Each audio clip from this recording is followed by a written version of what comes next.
If you're trying to turn your flowers into something like this, then you came to the right place.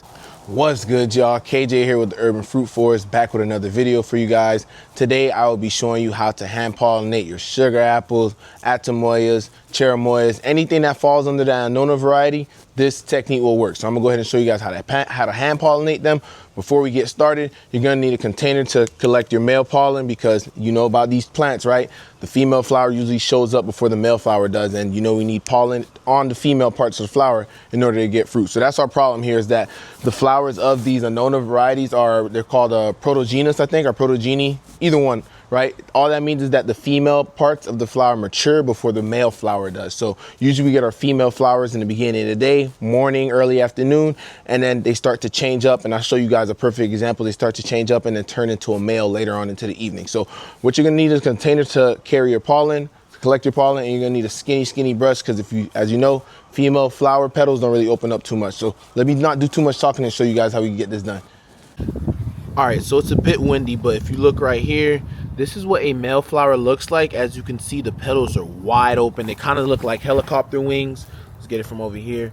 Petals are wide open, looks like helicopter wings. This is the male version of the flower. If I go ahead and stick my brush on the inside of this, I'll be able to collect pollen. So this is what a male flower looks like to the left. And if you look right here to the right, this is what a female flower looks like.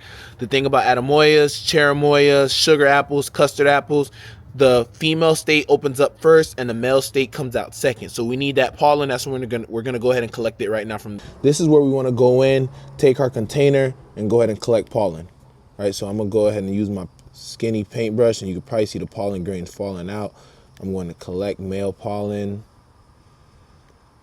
All right, I'm gonna get in there. A couple anthers are gonna fall out. And in those anthers, we have pollen. So I'm gonna go ahead and collect that pollen in this container, right? And what's pretty neat is I actually have a female flower open right now. So I'm gonna show you what that looks like. Female flower that we're now looking at. I know this leaves in the way. We can just go ahead and pop this off, right? So now we got this female flower. I already have pollen on this brush, so I'm not gonna, pointless for me to dip it back in the container. So what I'm going to do now is take the brush, put it in the flower, and it has been pollinated, right? And like I told you guys before, we know it is female because the petals are much closer together. As you can see right here, they're not as open. You don't have that helicopter petal pattern that we see in the male flower. So this is female.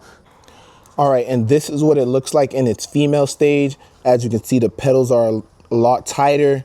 They're a lot closer together. This is why I told you you're gonna need a skinny brush, so that once you get the pollen on that brush, the one that you collected in the container, you're just gonna wanna go ahead, hold it at the base, not too hard. Same thing, twist around there, but this time no pollen's gonna come out. You're actually the one doing the pollinating. After you have it pollinated, go ahead and, got the leaf in the way. After you have it pollinated, go ahead and pluck a part of the petal off so you know that you pollinated it. And if this is done correctly, if you pollinate them correctly, and it does take, after a few days, you will see fruit start to form just like this. As you can see, small fruit starting to form. So that is how you hand pollinate.